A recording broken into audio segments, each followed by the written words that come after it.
Oui, il y a RS Gestion qui lance une plateforme en B2C. Mon partenaire patrimoine.com. Oui. Je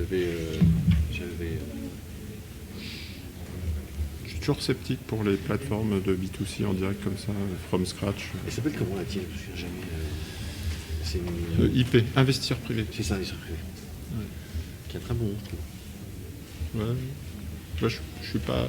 Si on m'avait posé la question quand ils ont réfléchi, etc., j'aurais dit qu'il fallait pas le faire. C'est pas ma société. Moi, j'ai investi dans Cantalis, pas dans... Donc, bonjour mesdames et messieurs, et merci de défier le virus vers... finalement, il y avait le masque et la plume, et maintenant c'est le masque et le patrimoine. Et la question qu'on nous pose ce matin, gestion de patrimoine et digitalisation, comment aller plus loin?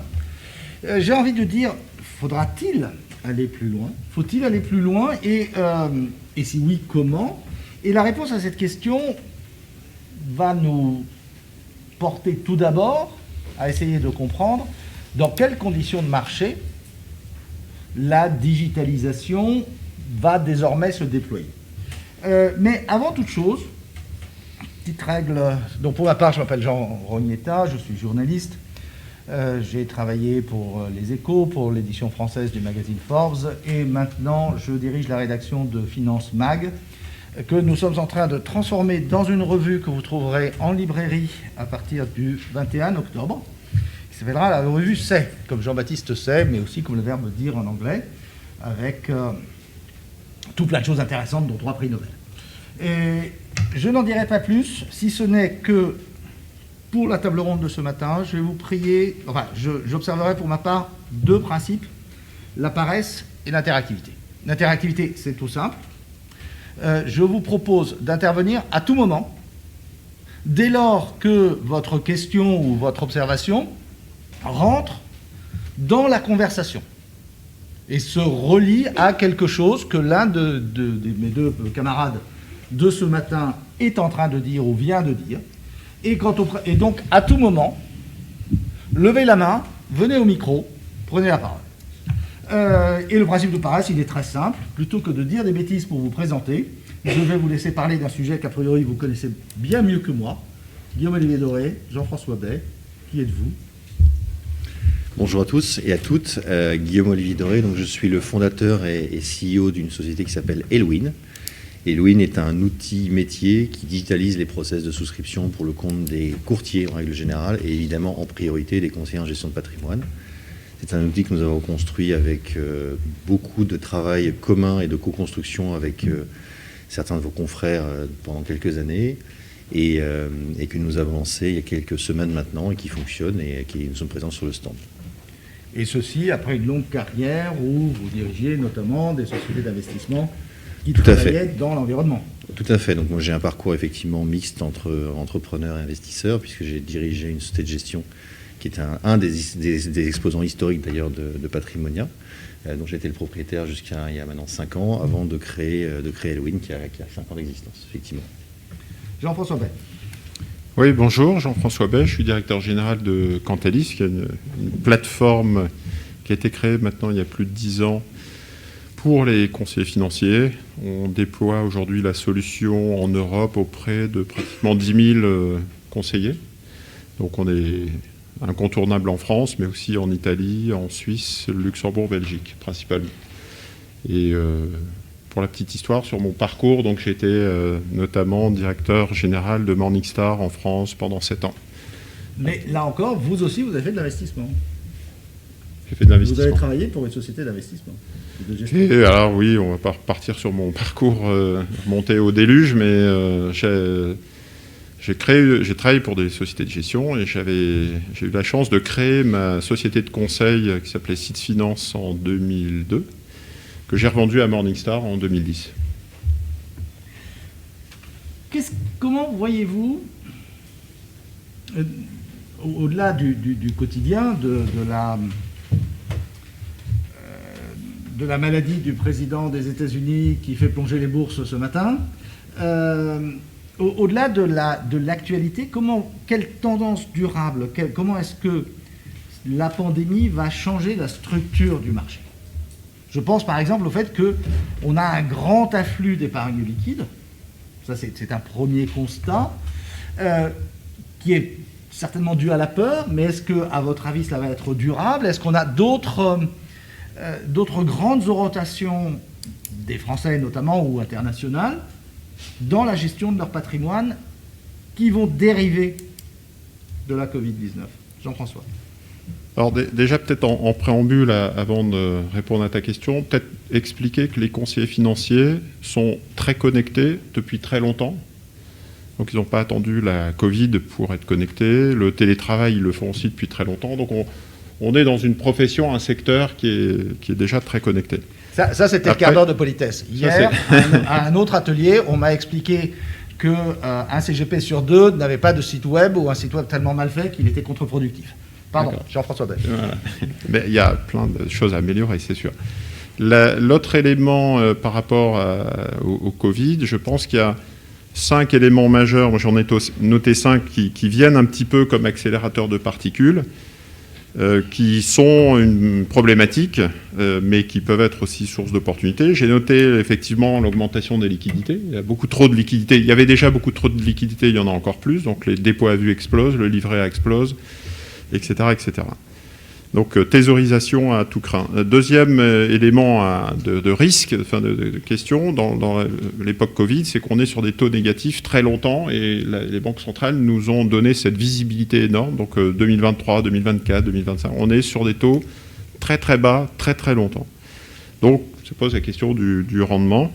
Le troisième élément, c'est que vieillissement de la population plus période macroéconomique compliquée, on est dans une croissance molle où la croissance est donc rare et chère. Hein. Dès qu'on a de la visibilité de la croissance, on pourra revenir sur les techs, mais c'est un élément à avoir en tête de cette période un peu de déflation, de japanisation qui s'est exacerbée.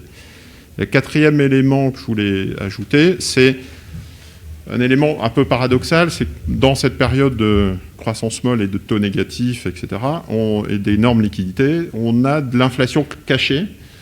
Donc les conseillers financiers savent, et les Français savent que un peu d'inflation et des taxes sans doute, et des frais, etc. Donc il faut forcément se préparer à compenser ces éléments pour le rentier ou l'investisseur. Et le cinquième élément qui est symptomatique, qui s'est aussi exacerbé, c'est des marchés beaucoup plus violents dans les déplacements de liquidités. Donc on a des flash crash, on en avait déjà, et puis plus vous avez des banques centrales qui injectent énormément de liquidités, plus vous avez le risque d'avoir ces stop and go sur certaines classes d'actifs qui s'emballent parfois et qui sont jetés très, très rapidement, en plus avec les ETF, les réseaux sociaux, le digital, on pourrait revenir. Donc ça exacerbe un peu tout ça. Donc c'est 5 risques pour les investisseurs, c'est 5 opportunités, on peut les transformer en liquidité, nipponisation, inflation cachée, flash taux crash, négatif. J'en ai raté un. Liquidité, taux négatif, japanisation, taxe, inflation, donc inflation cachée, on va dire, on voilà, en parlera. Inflation cachée et marché violent. Et donc ces 5 opportunités, ça peut être 5 opportunités pour les investisseurs. Marc Simoncini dans les Échos hier disait, dans les périodes de chaos, il y a des opportunités, ça rebat les cartes. Et le digital sera au cœur du dispositif. Alors le digital, justement, c'est ton métier, Guillaume. C'est un peu mon métier, oui, depuis assez longtemps. Le digital, il y a un changement fondamental, effectivement. Jean-François, tu as raison. On est passé de ce qu'on appelle la technologie pure à la technologie d'usage. Et c'est ce qui a changé fondamentalement depuis maintenant 10 ans que la technologie a commencé à s'immiscer dans l'univers de la finance. Vous avez, en tant que professionnel tout super, de l'arrivée des fintech, le robot qui allait remplacer le conseiller financier et tout faire à la place du conseiller. La réalité, elle est beaucoup plus simple. C'est qu'aujourd'hui, la relation personnelle et humaine qui se crée entre vous et vos clients est irremplaçable. Mais avec grand plaisir. Je pensais que c'était le cas. Entre le masque et J'ai un peu de mal. Donc la relation que vous avez tous avec vos clients, elle est absolument irremplaçable. Et ça, c'est clé dans le dispositif.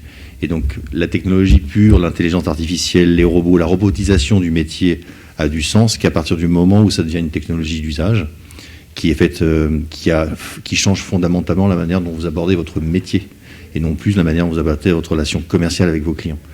Et donc on a cette transition qui s'opère maintenant. C'est exactement ce que tu disais, parce que la prise de conscience des challenges que représente aujourd'hui le nouveau contexte économique et financier fait que, de facto, vous devez résolument vous concentrer sur la relation que vous avez avec vos clients. Et donc la technologie, est aujourd'hui, Elwin, est d'une évolution, et ce qu'on appelle un pivot, une évolution même d'une technologie qui avait pour objectif d'industrialiser une partie du métier. Donc cette évolution-là, nous l'avons vécue chez Elwin aussi depuis maintenant 5 ans que la société existe. Nous étions partis sur une technologie pure, des robots, des choses qui venaient à remplacer le métier, pour évoluer petit à petit vers des outils qui servent le métier. Et c'est aujourd'hui ce qu'on fait. Et donc nous sommes partis d'une technologie pure pour devenir une technologie d'usage, et on le voit. Aujourd'hui, tous les acteurs de la tech, ou ce qu'on appelle les fintech, sont devenus plutôt des prestataires d'usage dans des métiers, dans des verticales, dans du KYC, dans des métiers, dans la partie complexe du métier qui peut être industrialisée, et ne touche plus du tout aujourd'hui la relation humaine que vous avez avec vos clients. Donc on est vraiment passé sur une technologie d'usage, et on y vient de plus en plus, parce que c'est la manière dont aujourd'hui la technologie peut servir et peut vous permettre de bénéficier effectivement de ces opportunités de marché qui s'offrent à vous. Mais ce qu'il faut, c'est que vous ayez le plus possible de contact avec vos clients pour y arriver. Voilà. Alors, alors, parlez simplement fort, que je vous entende, et je répéterai votre question au micro. Oui. Définissez la technologie pure. C'est faire à la place du CGP, c'est ça? Tout à fait. Alors, monsieur, je voulais que je mets dans le micro, parce que sinon ils entendent comme c'est live streamé, que je définisse la technologie pure. La technologie pure, je vais vous donner un exemple concret, c'est ce qu'on a appelé le robot advisor à l'américaine, qui vient remplacer purement et techniquement une partie de votre savoir-faire qui est de sélectionner les produits pour votre client, qui a tenté d'être importé en France, qui aujourd'hui est un échec patent en termes de collecte et en termes d'adoption des clients finaux, parce qu'on est un pays qui est un pays à connotation plutôt latine, ou en tout cas à mi-chemin entre les latins et les anglo-saxons. Donc on a une relation à l'argent qui est très différente. Donc ça, c'est une technologie pure. Par contre, intégrer un outil de ce type-là, qui dans le cadre d'un métier peut vous accompagner pour vous faire de l'aide à la décision, ça devient une technologie d'usage. C'est ça la fondation. Donc l'outil existe toujours, la technologie est toujours là, mais son usage devient un accompagnateur, un assistant digital sur un sujet qui vous intéresse. Et c'est toute la subtilité de ce qui a changé depuis maintenant 2-3 ans dans l'univers des fintech et des technologies. Vous avez là tous les éléments de la conversation de ce matin. On peut parler technologie, on peut parler finance, mais il serait peut-être intéressant, c'est ce que je vous propose tout au moins, de partir de la clientèle pour aller vers le produit, de voir comment ce que tu appelles la technologie d'usage change la relation avec la clientèle, quelles sont peut-être, si on en a le temps, les dynamiques de la technologie elle-même, la blockchain, que sais-je, et cela nous mènera à parler des produits et de revenir vers ces considérations économiques et financières avec lesquelles, Jean-François, tu as ouvert la table ronde. Le robot advisor, c'est vraiment terminé? Il est remplacé par Zoom et la visioconférence? Non. Est-ce que le conseil, est-ce que finalement la technologie s'arrête où l'humain commence? Le robot advisor est, comme l'avait écrit Guillaume Olivier, il n'est pas terminé, il est encapsulé en fait. C'est l'algorithme qui aide, et ce qui fait que le conseil financier est augmenté. On peut prendre le parallèle du médecin. Pour identifier l'ensemble des symptômes, l'ensemble des cas similaires, etc., etc. On comprend bien que c'est plus facile de s'appuyer sur un algorithme et de profiler en fait le malade, on va dire ça comme ça, pour justement très rapidement aller sur le diagnostic et conseiller. C'est la même chose si vous laissez l'investisseur en face du robot est-ce que déjà il est prêt et est-ce que, voilà, donc, parce qu'on parle de patrimoine, on parle d'actifs, il y a des questions sensibles, la succession, la retraite, la dépendance, etc. Donc on voit bien que c'est, en tout cas aujourd'hui, pas possible et pas accepté. Et donc, l'ensemble de la technologie, des algorithmes et des robots, on va dire ça comme ça, sont encapsulés dans le parcours qui sont utilisés par le conseiller financier en disant vous devez sélectionner parmi 50 000 fonds, nécessairement, vous êtes obligé d'avoir de la technologie, vous n'allez pas passer en revue, il y a forcément du quantitatif, il y a forcément du big data, parce que dans Cantalis, il y a 50 000 fonds. Si vous devez simuler l'ensemble des allocations d'actifs autour d'un profil de perte max, tolérance au risque, volatilité, etc., l'ensemble des corrélations des classes d'actifs et le nombre de classes d'actifs, vous n'allez pas vous amuser à refaire du Excel et de repasser en vue. Donc vous dites, j'ai l'algorithme Cantalis qui va me permettre de prédéfinir des allocations type que j'ai pu biaiser, j'ai pu changer, etc. J'ai toujours la main, mais qui vont forcément me faire gagner du temps. Et ensuite, ça me permet de gagner du temps, donc de passer plus de temps avec le patient ou l'investisseur. Donc c'est ça en fait. Le robot est pas mort, au contraire, il est intégré. Il est effectivement intégré il est vraiment intégré dans une chaîne d'outils. Et il y a une grande prise de conscience aujourd'hui sur le fait que, de manière assez étonnante, l'industrie du courtage en général et évidemment des conseillers en gestion de patrimoine, on s'est beaucoup intéressé aux besoins des clients finaux. C'est-à-dire que les fintech, la technologie a beaucoup servi le client final. Parce qu'on lui proposait des robots, des plateformes automatisées, on peut acheter ses produits d'épargne sur Internet aujourd'hui. Tout ça a l'air assez facile. Personne ne s'est jamais intéressé au quotidien du conseiller en gestion de patrimoine. Personne n'a jamais pris conscience du fait que vous, au quotidien, vous ouvrez 5, 6, 7 outils différents. L'un pour faire le KYC, l'autre pour faire la saisie des données dans l'extranet de tel fournisseur, le troisième pour gérer la partie réglementaire, émettre le DER, émettre la proposition, le rapport d'adéquation. Tous ces sujets qui sont le quotidien, finalement, c'est des problématiques d'usage. C'est faciliter l'usage. Et le mot, tu l'as utilisé tout à l'heure, c'est le gain de temps. Pour prendre un parallèle, je reviendrai à... Je ne sais pas si vous connaissez l'histoire d'Apple, où il y a Wozniak versus Jobs. Et donc, il y a deux écoles de pensée. Wozniak fait des présentations et veut absolument aider les Américains à souder les différents microprocesseurs, recréer les pièces et reprendre en fait la création du PC. Et Steve Jobs dit non mais l'idée c'est pas de devenir spécialiste chacun du microprocesseur, on va créer la machine et on va vendre la machine et à l'intérieur on aura de la technologie. Voilà, termine Jean-François, mais vite, parce qu'en matière de parallèle, je crois que j'ai une petite idée un peu plus pour la gratter quand même. Et donc, John Wozniak? Non, mais il y a donc les deux écoles de pensée, de préparer en fait une solution complète où effectivement il y a l'ensemble du processus du workflow pour le conseiller financier qui est intégré. Et c'est forcément plus difficile, ça peut être plus intéressant ou plus intellectuellement passionnant parfois, mais si vous faites une addition de fintech, une addition de petits outils, c'est compliqué, c'est parfois sous-optimal et vous perdez aussi du temps. Donc c'est un peu Tout à fait. La recherche aujourd'hui, elle est plutôt là. La recherche est dans le gain de temps et c'est vraiment l'usage du coup.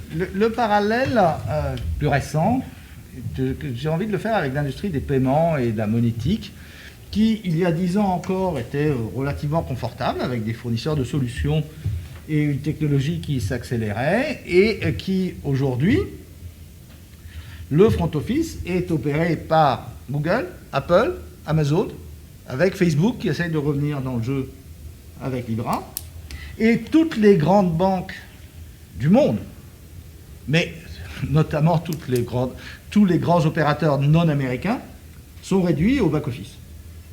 Pour l'instant, ils sont réduits à ce qu'on veut leur laisser. Donc si je porte le parallèle un peu plus pour la gratter que le tien, Jean-François, si je peux me permettre, c'est qu'est-ce qui va arriver? Si ceci est arrivé en quoi? Moins de 10 ans au paiement, que va-t-il arriver au wealth management, dont nous nous occupons ce matin?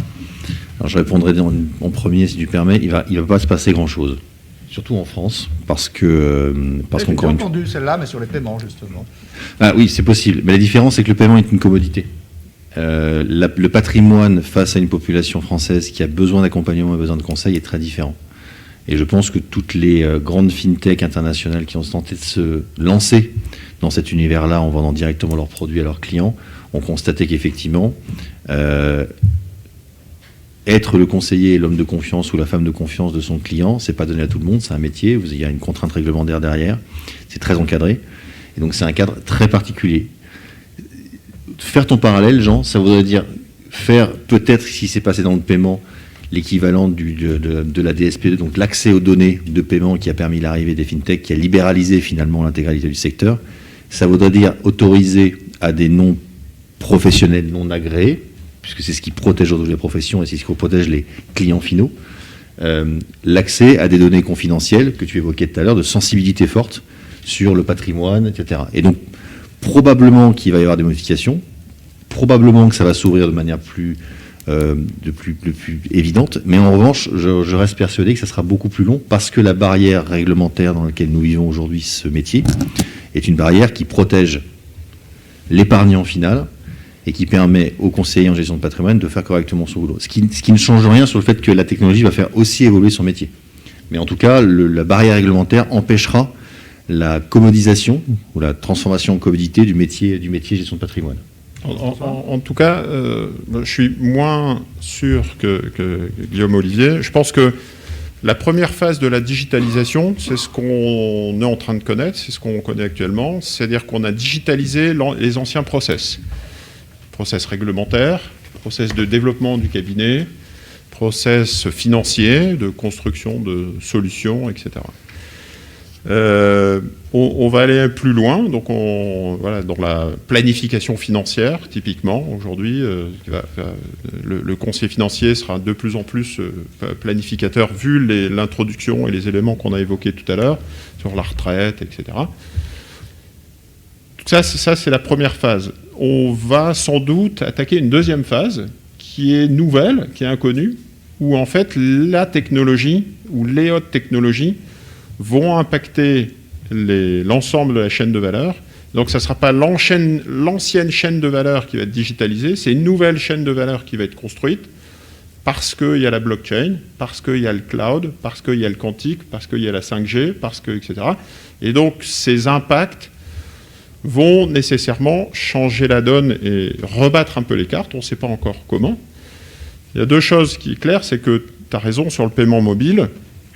Les banques s'endorment un petit peu en disant de toute façon les clients seront obligés de venir et utiliser nos technologies et nos cartes. Et puis boum, il y a tous les paiements, et on l'a vu avec le Covid, explosion du paiement mobile. Donc c'est Apple Pay, Samsung Pay et Amazon Pay, et on paye avec son empreinte digitale, donc on n'a plus besoin de cartes.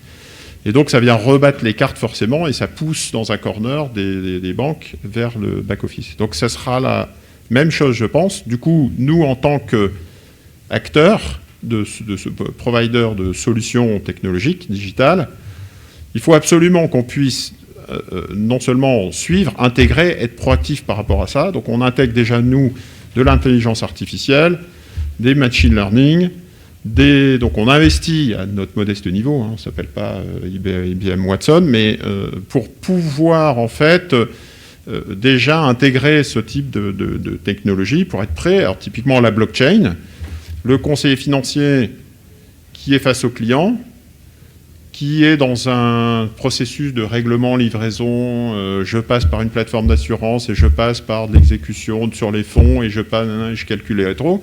Si c'est le client directement face à la société de gestion via la blockchain, à la fois pour calculer des rétros, pour calculer des frais, pour pouvoir avoir des stocks et les flux et les performances, ça veut dire que, on disrupte une bonne partie de la chaîne de valeur aujourd'hui. Donc je me ferais des soucis si j'étais à la place de KCIS, BP2S, etc. Je m'arracherais un peu les cheveux.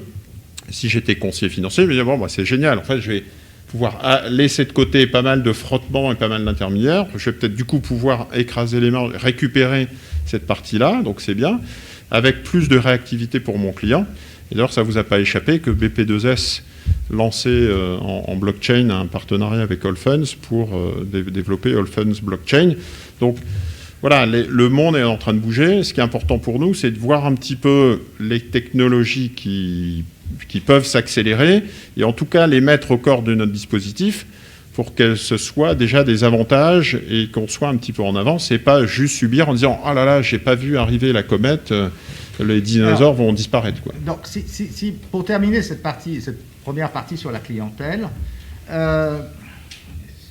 tel que j'imagine le travail d'un cabinet de conseil en gestion de patrimoine ou de conseil en investissement financier, comme on voudra. Je suis un petit cabinet, j'ai, je sais pas, 1 ou 2 centaines de clients. Je suis moderne. Au lieu de me contenter de leur passer un coup de fil 100 clients tous les 3 mois, j'ai un site web, une newsletter, des choses comme ça. Et puis voilà, depuis ce printemps, je ne les rencontre plus. Je fais des visioconférences. Et sur ces visioconférences, j'ai toute la chaîne qui peut se dématérialiser. Au lieu de la faire à l'ancienne et de leur faire signer une liasse de papier avec des dates variables, pouf, la signature est électronique, tous les questionnaires sont électroniques, ou du moins j'ai plein de fournisseurs qui me promettent que ce moment très désagréable du vous signez là en bas à droite s'intègre plus naturellement dans la visioconférence. Zoom, j'ai pas d'action Zoom, hein, il paraît que Microsoft a un logiciel qui fait la même chose. En quoi est-ce que le métier du conseil en investissement financier, en quoi est-ce que ce simple passage dans le tout numérique de la relation client va avoir un impact sur la structuration des produits, non pas bien sûr en 3 mois, ou peut-être en 3 ans, mais justement sur le moyen terme, sur le 3 à 5 ans, comment est-ce que le métier va se digitaliser et jusqu'où? C'est pas comment aller plus loin, c'est est-ce qu'il ne va pas forcément aller plus loin en risquant de nous échapper. L'expérience utilisateur, c'est le mot-clé. En réalité, la marche forcée que la crise de la Covid nous a obligés à avoir dans ces outils digitaux contraint l'intégralité des acteurs de la chaîne de valeur à s'occuper de l'expérience que vivent les clients. Donc tu parlais d'un mot que j'utilise moi beaucoup, qu'on utilise beaucoup chez Elwin, qui est le mot frottement. Aujourd'hui, les frottements ne se sentent pas trop parce que vous avez une relation personnelle avec vos clients, donc lorsque vous leur fascinez un document, c'est assez facile, ils sont devant vous. Mais effectivement, ça devient extrêmement pénible lorsqu'ils sont à distance, qu'ils doivent scanner, imprimer, etc. Donc la prise de conscience du fait que l'expérience utilisateur de vos clients est clé, oblige aujourd'hui les cabinets à s'intéresser à leur propre expérience utilisateur interne. C'est quelle est mon expérience moi en tant que professionnel et comment j'améliore ma propre expérience utilisateur. Et c'est ça qui va faire la différence. Parce que cette expérience utilisateur-là, en fait, personne n'en a conscience jusque-là. Personne n'était conscient du fait que, oui, on s'intéressait aux besoins du client final. Donc on lui a amélioré quelques éléments. Il avait un extranet, il avait effectivement une newsletter, il avait quelques bribes de ce qu'on appelle la technologie, mais en fait, c'est pas de la technologie, c'est juste ce que tout le monde a aujourd'hui dans le monde actuel. Par contre, là aujourd'hui où ça oblige à modifier sa manière de fonctionner, c'est fondamentalement sur sa propre expérience utilisateur, et c'est comment est-ce que moi, professionnel, je suis capable de retranscrire une expérience utilisateur fluide auprès de mon client pour finalement faire mon métier de service et d'accompagnement le mieux possible sans frottement. Et c'est là-dessus qu'on utilise du coup, effectivement, on additionne les technologies existantes. Les technos sont là, hein, elles ont été développées depuis 4-5 ans, que ce soit les algorithmes, que ce soit les outils de signature électronique, les bulletins de souscription automatisés, tout ça existe, hein, c'est des technologies non complexes, mais qui, mises bout à bout et intelligemment structurées, permettent à vous, professionnels, d'avoir une expérience utilisateur fluide et de proposer à vos clients quelque chose qui soit simple. Aujourd'hui, tous les clients ont pris la mauvaise habitude d'être exactement comme sur Amazon, pour reprendre les GAFA, c'est j'achète en un clic. Alors ça ne marche pas dans la gestion de patrimoine, parce qu'il faut qu'ils aient quelqu'un comme vous face à eux, mais en l'occurrence, vous pouvez reproduire ça auprès d'eux. Et c'est ça qu'ils vont attendre. Et après, la deuxième partie de la question, c'est quel est l'impact sur les produits. Ce sera le même sujet sur les produits. Les produits devront être simples, lisibles, appréhendables. On va venir aux produits. Jean-François Bay, et puis si vous avez encore une question sur cette partie front office, on va dire, de rapport à la clientèle. Alors, une petite remarque, quand tu expliques, Jean, le processus, le Zoom, etc., ça c'est la première phase. La deuxième phase, qui arrive là, qu'on est en train de vivre, la nouvelle chaîne de valeur, c'est que le KYC du client sera en blockchain et le stock et les flux des fonds et des actifs seront en blockchain. Je veux dire, voilà, il y aura d'autres étapes et d'autres choses qui vont arriver. Pour revenir à ta question, effectivement, le fait même de digitaliser, de faire des signatures électroniques, etc., ça rend un petit peu plus froid la relation, puisqu'on voit qu'on est à distance. Et plus rigide. Et plus rigide. C'est comme la disparition du cash et son remplacement par le paiement mobile. Exactement. Alors, le principal gagnant de ça, c'est le fisc. Pardon, je l'ai dit encore. Et du coup, le conseiller financier, les distributeurs vont devoir réchauffer la relation par rapport à une relation qui est un peu froide, parce que si on dit on devient planificateur financier, on a froidement les outils, les méthodes, le suivi, etc., bah, c'est un petit peu un tue-l'amour, ça reste assez froid, assez administratif. Donc il va falloir absolument réchauffer à travers passer du temps autour des objectifs des clients, donc ça libérera du temps pour votre retraite, vos dépendances, le démembrement, le nanana, et donc là, on parlera plus du client. Et de toute façon, le client n'a pas besoin de savoir si on utilise Zoom, Teams, le microprocesseur dans le téléphone et le KYC en blockchain, et il s'en fiche complètement. Lui, ce qu'il veut, c'est qu'on passe plus de temps avec lui et qu'on réponde à son besoin. Et réchauffer aussi par rapport aux investissements qui vont être faits en disant, regardez, on investit bien dans le changement climatique, l'environnement, la gestion thématique, vous allez déployer des capitaux, Madame Michu, sur telle et telle valeur et tel segment. L'autre élément aussi, c'est important, c'est que la technologie a besoin de réchauffer, de redonner du sens, en fait. C'est-à-dire que quand vous achetez une montre Apple, quand vous regardez la communication d'Apple, ils ne disent pas « la montre fonctionne de telle façon », enfin, l'ensemble de la technologie n'est pas mise en avant, ça donne l'heure tout le temps, etc. Ils disent « la montre Apple permet de calculer votre rythme cardiaque, on va pouvoir sauver des vies, c'est un outil pour la santé ». C'est en général des communications très chaudes qui sont faites autour de l'outil. Et je pense que ce sera la même chose. Il faudra redonner du sens pour utiliser la technologie, pour redonner du sens vis-à-vis de la relation entre le conseiller et l'investisseur. Et alors, justement, c'est-à-dire qu'aujourd'hui, comment est-ce que je peux dire ça, la clientèle, je pense, n'a pas eu besoin de la gestion obligataire à la H2O pour avoir peur. C'est-à-dire que le climat général d'incertitude, qui est non technologique, doit provoquer, c'est sans doute plutôt à vous de nous le dire, une demande. J'imagine qu'elle va provoquer des demandes basées sur la crainte qui iront sans doute en se renforçant. Et j'en reviens vers les problématiques de liquidité dont tu parlais tout à l'heure, qui est, est-ce que l'argent rentre mais ne sort pas d'une certaine manière? Parce qu'on a rarement besoin de conseils pour charger ses livrets. Pour faire Guillaume Olivier Doré, puis Jean-François Bain. Aujourd'hui, oui, la Banque de France, vous l'avez tous vu, mais la Banque de France a publié ses statistiques. Il y a quasiment 35 milliards de liquidités accumulées au cours des derniers trimestres sur les livrets d'épargne, ce que évoquait tout à l'heure Jean-François. Donc oui, aujourd'hui, l'argent rentre et ne sort pas. Il sort pas parce que, encore une fois, le contexte fait qu'aujourd'hui, de la même manière que pendant la guerre, tout le monde, nos grands-parents mettaient l'argent sous le matelas, pour l'instant, ils le mettent sur leur livret réglementé parce qu'ils pensent que c'est là où c'est le plus sécurisé. Mais c'est de l'argent qui va sortir. Il va sortir parce que, et ça revient à ce que tu disais sur les taux, aujourd'hui, il y a une mise en sécurité d'une partie du patrimoine et du comportement défensif des clients finaux, que vous constatez, je pense, vous-même, qui fait le bonheur des banques, donc ça génère des liquidités auprès des banques. Les centaines de milliards de liquidités injectées dans toutes les économies mondiales font que le taux d'inflation et les taux d'intérêt resteront extrêmement bas pour une longue période. Donc à un moment, le jour où les choses vont se débloquer, tous ces placements vont chercher de la rentabilité, qu'ils ne trouveront pas dans les livrets réglementés, donc se réinvestiront dans l'économie. Donc il y a probablement un mécanisme moi en tout cas c'est comme ça que je le vois, un mécanisme de vase communicant qui ne va pas tarder à arriver. Alors malheureusement on a la deuxième vague qui arrive, donc ça va continuer à crisper un peu les gens, mais à un moment ça va se débloquer, donc il y a un système de vase communicant. Et je veux dire, c'est ce jour-là où, compte tenu de la nouvelle donne, nous avons tous intérêt à servir le mieux possible les clients, pour faire en sorte que là aussi les outils technologiques nous aident. Parce que c'est là que ça sera utile. Parce qu'il y aura des nouvelles demandes, il y aura effectivement de la demande sur des produits qu'on devra marketer différemment. Donc les fabricants de produits devront réinventer la manière dont ils communiquent sur les produits, qui sont aujourd'hui illisibles en termes de frais, illisibles en termes de naming, illisibles en termes de compréhension pour le client final, qui aura besoin de comprendre ça.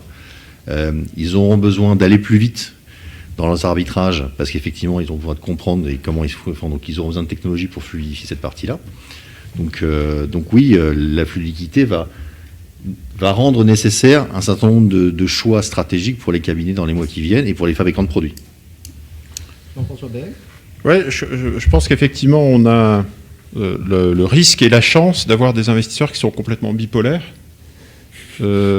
entre thésaurisation d'un côté et spéculation de l'autre. Mais c'est vrai dans tous les pays. En Allemagne, c'est pareil. Il y a énormément de thésaurisation. On a peur. Mais on le voit, c'est assassin, c'est juste insupportable, parce que si vous faites 0% sur l'éolien en négatif, moins l'inflation, moins les frais, moins les impôts, donc vous détruisez du capital.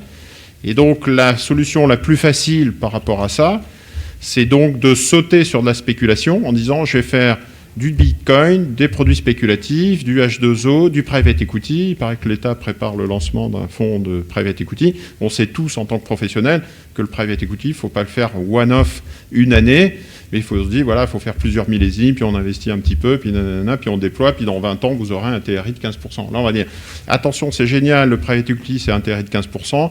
Allez-y, rentrez sur 2020 et on se souvient un peu des DSK et des autres situations. Donc on a des investisseurs bipolaires qui ont tendance à sauter et je pense que c'est là où la profession a une opportunité unique, c'est de pouvoir se dire, en fait, il y a une troisième voie, c'est peut-être un peu moins sexy, mais c'est la seule voie possible.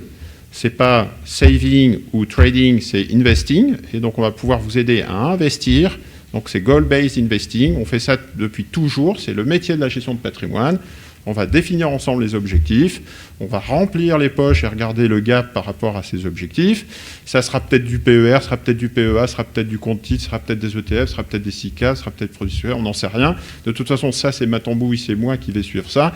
Vous allez bien dormir la nuit et vous allez voir, on va pouvoir piloter ensemble vos objectifs avec bien évidemment des outils, parce que vous serez connectés. Et donc, c'est pour moi la seule voie possible. Ce n'est pas une approche produit, ça sera une approche solution. Et c'est à base d'outils, c'est à base d'éducation, et c'est à base de... etc. etc. Donc ça va contraindre à une forte liquidité. Enfin, effectivement, du coup, ça va contraindre à une forte liquidité des produits. C'est-à-dire qu'ils vont vouloir comprendre. Aujourd'hui, le suivi par une application mobile de l'intégralité des comptes du client final, même s'il n'a pas la main dessus, puisque c'est vous qui le gérez pour son compte, c'est un must-have. C'est-à-dire c'est plus une option. Ils vont vouloir avoir envie de ça.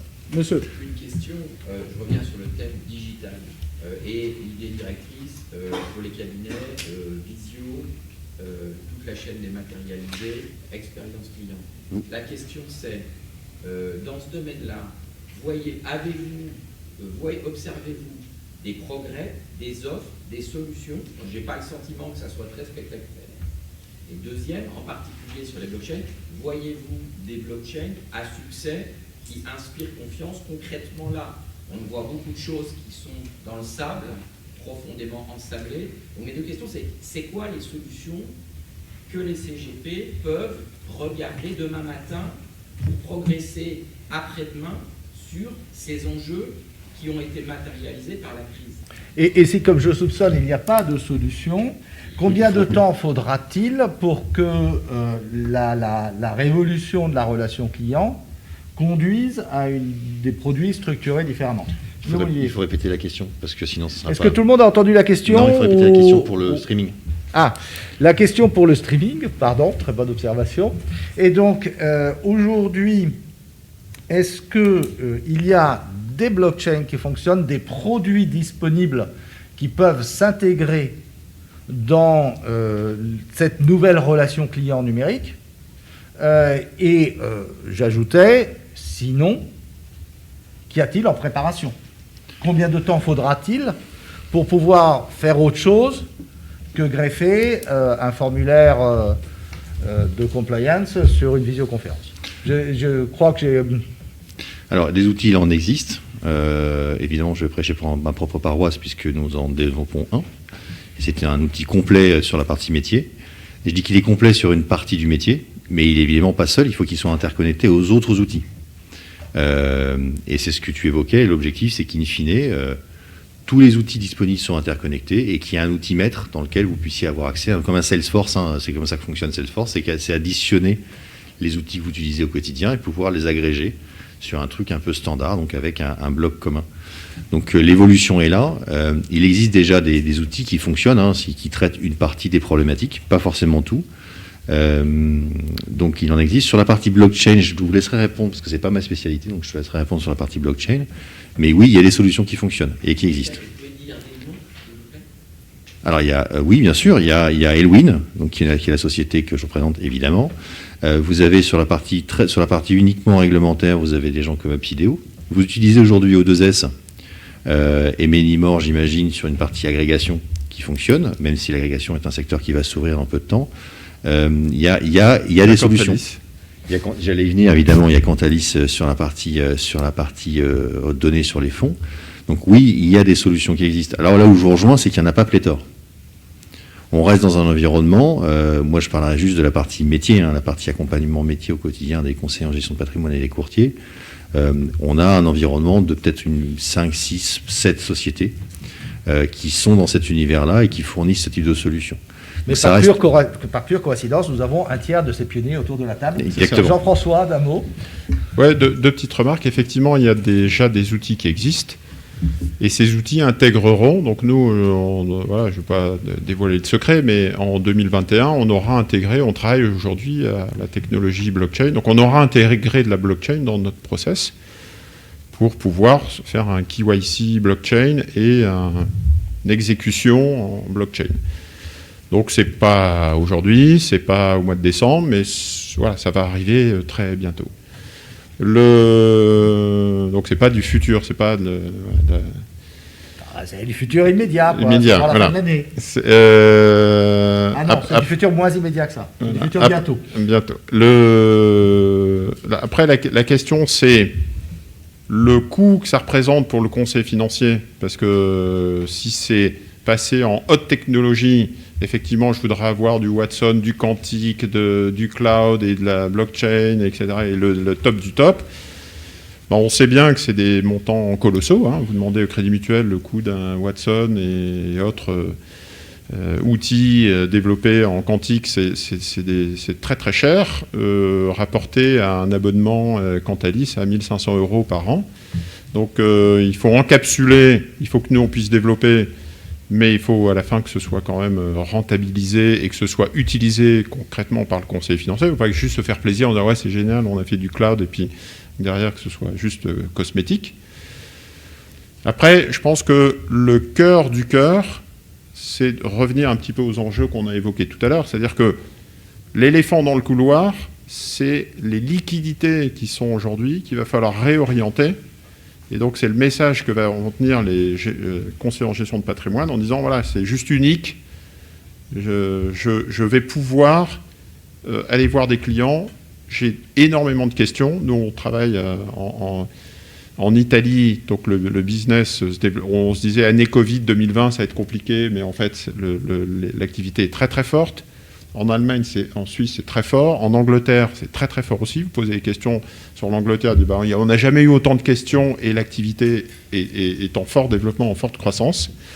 Justement pour toutes ces questions-là. C'est-à-dire que les investisseurs disent alors ma retraite, le Covid, l'épargne, etc. Donc tout ça pour dire que oui, on a besoin d'outils. Il va falloir se baser sur des outils existants. Donc il y en a 6 ou 7 de plateformes sur la place, avec bien évidemment les enjeux qui sont devant nous et qu'il va falloir adresser. Donc c'est plutôt ça en disant regardez aussi les priorités. Il ne faut pas trop se prendre la tête non plus sur la technologie, la digitalisation. Il y a des solutions qui existent, ça tourne bien, ça va encore s'améliorer et on sera à vos côtés pour déployer ces améliorations. Alors, moi j'ai noté avec vous, en préparant cette table ronde, 2 ou 3 choses dans l'actualité ou potentielles. C'est des produits, on peut examiner la manière dont le numérique peut influencer la distribution. Mais c'est une liste non exhaustive et encore une fois, je ne suis qu'un journaliste. Vous êtes les professionnels, donc posez vos questions. Elles seront peut-être plus pertinentes que les miennes. Nous observions par exemple la multiplication des produits de campagne, des fonds obligataires à échéance, en particulier Affaires 2026, Tikeo 2027.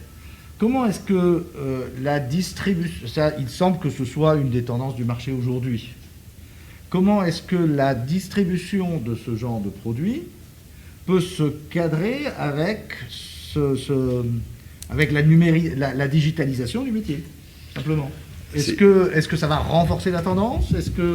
Ça va forcément renforcer la tendance. Les produits de campagne, quand ils sont collectés sur des périodes courtes. Et c'est effectivement quelque chose d'assez nouveau. Les produits de campagne que nous connaissions tous sont des produits de défiscalisation, parce qu'il y a effectivement les faits 31 décembre qui sont des sujets de cette fin d'année, j'imagine, pour vos clients. Mais aujourd'hui, le produit de campagne et l'organisation de la collecte des produits par les fabricants de produits chaque année sont tous devenus des produits de campagne, d'une manière ou d'une autre, parce qu'ils veulent créer tous l'effet d'aubaine du dernier, effectivement, Tikeo 2026 qu'il faut absolument avoir, du dernier, etc. Donc on n'a plus aujourd'hui, ou assez rarement, des produits récurrents qui collectent de manière régulière. Donc, mais pour gérer ça, ça veut dire que ça change votre métier au quotidien, et donc c'est beaucoup moins facile, parce que les commerciaux de tel asset manager que vous voyez une fois tous les 2 fois par an tranquillement et faire sa liste de produits, il vient en fait plus souvent, il vous envoie plus de mails, il vous sollicite beaucoup plus parce qu'il a ses produits de campagne à vendre.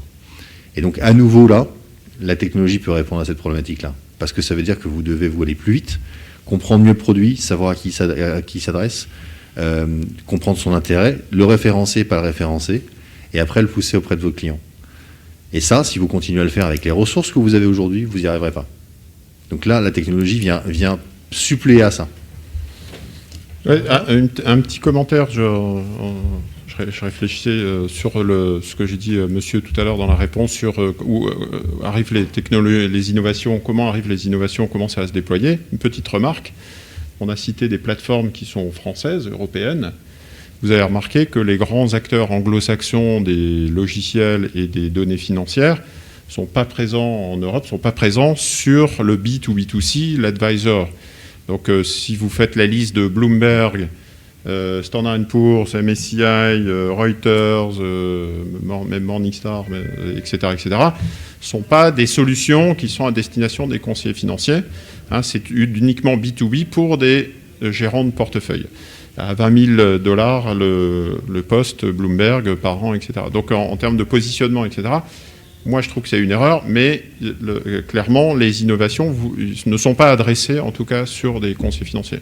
Nous, c'est ce qu'on essaye de faire, et les acteurs français ne sont pas trop mal positionnés dans ce paysage en Europe par rapport aux Allemands, etc., etc. Donc il y a une carte à jouer aussi française.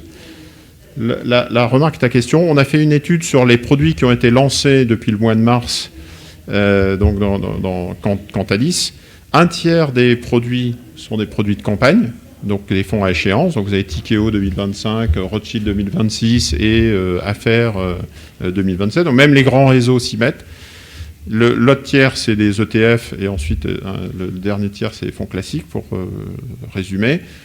Et pour moi, ça change un petit peu la donne, et le Covid, là encore, a accéléré les éléments. Je parlais tout à l'heure d'épargne, et du coup, un coup de trading ou une opportunité, c'est typiquement ça, c'est-à-dire qu'il y a une dislocation de marché, il faut profiter d'opportunités, vous allez avoir un produit de campagne, c'est des produits de campagne qui élèvent entre 100 et 200 millions d'euros en moyenne là, sur les 6 derniers mois.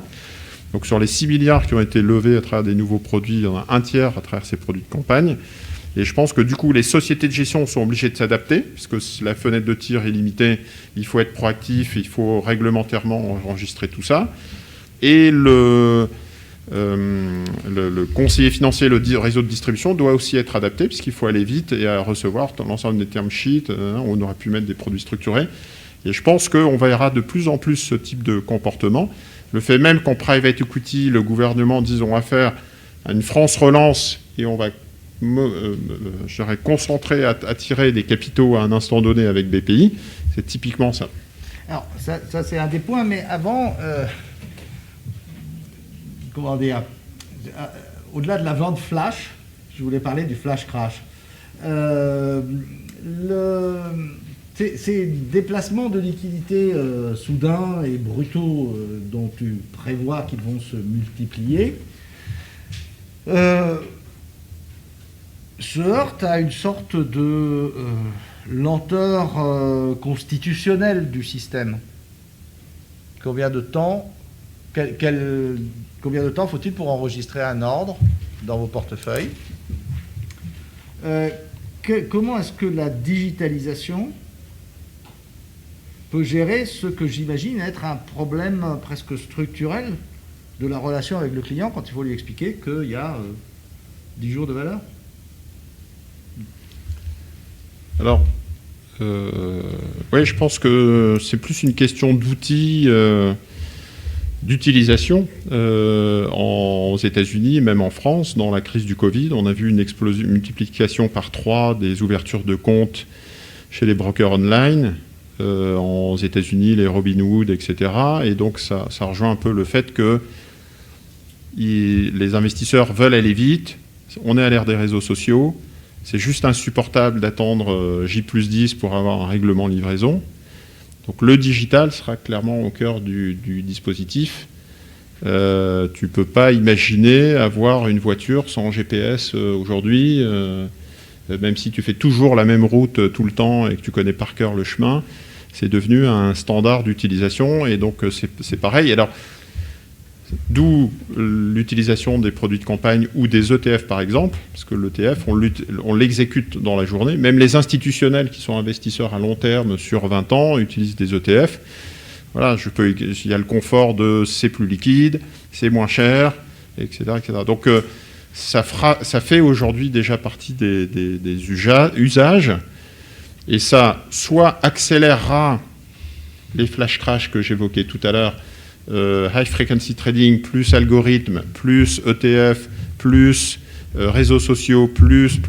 Et donc, les acheteurs aveugles d'hier seront les vendeurs aveugles de demain. On a vu l'exemple le 24 septembre. J'invite à voir les flux sur les ETF à yield. C'est du 1 milliard de décollecte par jour sur un ETF. Hein, sur un seul ETF? Sur un seul ETF. Donc ça pose des questions sur les liquidités du fonds, le bid-ask, le prix, etc. Donc on va se retrouver avec ce type un petit peu de problématique déplacement de liquidité. Et donc ça peut être aussi source d'opportunité pour ceux qui utilisent les outils et qui ont validé avec leurs clients leurs objectifs de rendement risque en disant s'il y a une dislocation ou s'il y a des abus, je peux me positionner sur le marché du high yield le jour où il y a des vendeurs aveugles qui se présentent et qui paniquent. Et donc, il faudra bien utiliser justement à ces avantages pour ne pas rentrer dans l'effet moutonnier qui vont se présenter régulièrement et au contraire, bien défendre les objectifs et contraintes, enfin les actifs des capitaux des clients. Guillaume Olivier, sur ce point? Je suis exactement effectivement aligné avec toi. Les crises de liquidité, la volatilité des marchés aujourd'hui, là aussi, la technologie peut vous permettre d'être meilleur en anticipation auprès de vos clients. Et c'est là que je fais le lien avec ce que tu évoquais sur la volatilité des marchés. Elle est non seulement évidente, les marchés n'ont plus aucun point de repère aujourd'hui. Il faut être très clair. Les algorithmes qui régulaient les marchés, qui avaient des points de repère, n'ont jamais été prévus pour faire une crise où, avec un effet domino, on arrête toutes les économies du monde les unes après les autres et on regarde ce qui se passe. Donc ça, c'est clair qu'il n'y a plus aucune règle.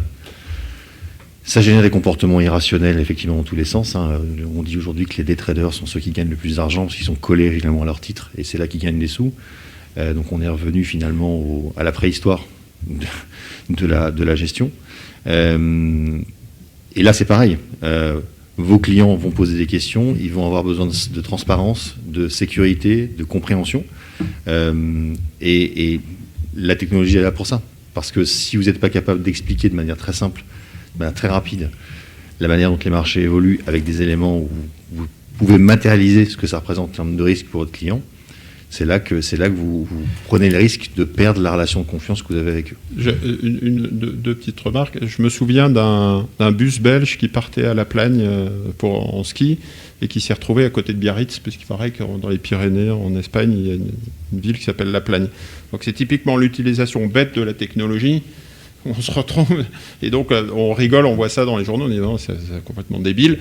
Mais sur les marchés financiers, il y a ce type de mouvement un peu bizarre qui entraîne des problèmes. Et du coup, la technologie, par exemple, quand on parle des concentrations de risque dans certains produits, on a fait un article dans Cantalis en disant Tech Factor, contrôlez, regardez le poids des techs dans vos allocations, parce que assez rapidement, dans un clic, on peut dire à son client, il y a de la tech, les GAFAM pèsent tant sur un fonds US, sur les fonds monde, sur les fonds secteur tech, bien sûr, sur les fonds thématiques, millennials, machin, digital, qui, sans le dire, sont bourrés aussi de GAFAM, etc. Sur des fonds diversifiés qui ont aussi... Et de dire, voilà, j'ai appuyé sur le bouton, où ça m'a pris énormément d'heures, j'ai travaillé énormément jour et nuit pour pouvoir vous sortir la pondération. Du coup, on valorise les analyses que l'on peut faire sur ce genre, avec ce genre d'outils, et alerter en disant... Qu'est-ce qu'on fait C'est la même chose sur l'ISR. Dans un clic, vous avez sur Cantalis votre portefeuille, vous regardez le poids des fonds ISR, et par thématique, combien j'ai d'énergie renouvelable, combien j'ai de changement climatique et combien j'ai de vieillissement de la population. Donc, autant l'utiliser, c'est facile, quitte à le valoriser en fait auprès du client en disant, voilà, j'ai vraiment sorti des analyses pointues, j'ai 20 pages de reporting. D'accord. Il nous reste 5 minutes. Moi, j'ai 3 questions. BPI Entrepreneur, qui donc a été annoncé hier, je crois, le fonds d'accès du grand public au private equity, le gold-based investing ou investissement par objectif, le planning financier, qui semble être une tendance qui pourrait se dégager elle aussi, et puis cette inflation cachée, cette bulle de tous les actifs, une sorte de bulle générale, à laquelle tu faisais allusion tout à l'heure, mais on ne va pas te traiter 3 sujets comme ça en 5 minutes. Et en plus, cela risque de vous priver de la possibilité de poser une dernière, ou pour la plupart d'entre vous, une première question. Donc si, à ce stade, quelqu'un veut aller au micro... Ou rester et poser la question, écrire fort. Ou simplement, voilà, nous faire entendre une question que je répète. Sinon... BPI Entrepreneur, ça peut marcher, c'est l'accès du grand public au private equity sans avantage fiscal? Ou est-ce que... c'est la question à $2000. C'est dans le détail de l'initiative, en tout cas telle qu'elle, on l'a compris plus, lorsqu'on rentre dans le détail de l'initiative, c'est une excellente initiative. L'idée, c'est d'aller proposer une sélection, c'est un fonds de fonds, donc c'est une sélection de fonds de capital investissement déjà investis, qui sont accompagnés par BPI, donc qui ont prouvé leur performance historique. Et on propose l'accès au rendement de ce fonds de fonds à des particuliers. Donc on crée la liquidité pour BPI, sur des montants qui sont raisonnables. On parle de moins d'une centaine de millions d'euros. Et c'est distribué par un de 3e et October. Donc l'initiative est intéressante. En revanche, la question c'est toujours la même, c'est comment s'inscrit cette initiative pour le client final. Quel montant est-ce que vous, conseiller en gestion de patrimoine, recommanderiez-vous à votre client de prendre sur ce type de quel montant, quelle valeur absolue, quel pourcentage du patrimoine doit-il placer là-dedans? Donc là, in fine, on retombe invariablement vers mon ancien métier, qui est qu'aujourd'hui, 100% de la collecte, et on l'a vu avec l'assurance vie depuis de nombreuses années, et avec les fonds fiscaux, est quand même drivé historiquement sur des produits liquides par l'avantage fiscal. Et il n'y a pas d'avantage fiscal autre que l'absence de plus-value à la sortie si on détient ces titres au bout de 5 ans. Donc ça reste un vrai challenge. Et moi, en tant qu'ex-professionnel de la gestion qui faisait du private equity avant à haute dose et aujourd'hui acteur de cette chaîne de valeur de la gestion de patrimoine, ça me questionne sur la capacité qu'il y a à absorber même une centaine de millions d'euros de ce type de produit dans le contexte actuel.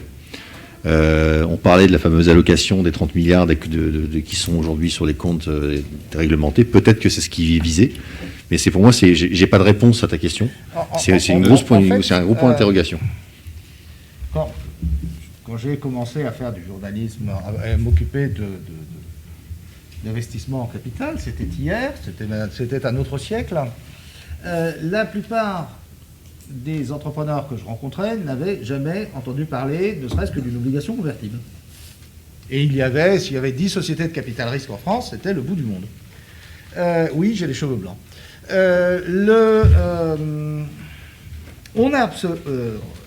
Alors, c'est allé de pair avec le numérique, mais il n'y avait probablement pas de lien de cause à effet. On a observé une immense évolution de la culture financière des entrepreneurs dans le numérique et de tous ceux qui, de près ou de loin, avaient affaire avec le monde des startups. Tout d'un coup, parler d'augmentation de capital, c'était parler d'un truc aussi, d'un objet du quotidien comme la poêle à frire. Est-ce que, je prends cet exemple minuscule, parce qu'il me semble que le lien entre le numérique et l'éventuelle démocratisation du conseil en patrimoine va de pair avec l'augmentation de la culture financière des Français. Tu as tout à fait raison. Et du coup, la curiosité d'au moins une frange de vos clients vers des nouveaux outils, que ce soit l'accès au private equity ou le goal-based investing, ou ce qu'on vous voudrait, mais en anglais. Alors si, tu as tout à fait raison, il y a une partie micro, il y a une partie macro. La partie micro, c'est BPI lève 100 millions d'euros. Ok, la belle affaire, super. Si on ne profite pas de cette opportunité sur le plan macro pour communiquer sur votre épargne, les investissements, le PEA, refaire de l'éducation à côté des publicités gouvernementales sur le Covid, faire une publicité gouvernementale sur votre épargne, réinvestissez, et pourquoi c'est important, et cette partie éducation, notamment auprès des jeunes générations, on aura loupé quelque chose. Alors comment il faut le faire ? À chaque fois qu'il y a eu des privatisations, la Française des Jeux, etc., c'est une opportunité de pouvoir le faire. Ce sera peut-être plus Catherine Deneuve qui s'y collera pour vanter l'intérêt du BPI, etc. Ou Nabila et le Bitcoin. Voilà. Mais je pense qu'il faut absolument profiter de cette opportunité pour lancer ce type de communication, pour aider nos clients, déclencher des questions et, par la même occasion, réorienter l'épargne des ménages. Ce sera, je pense, le mot de la fin, puisque je ne vois plus de main se lever et le temps est échu. J'espère que ça peut vous intéresser. Merci. Merci à toutes et à tous.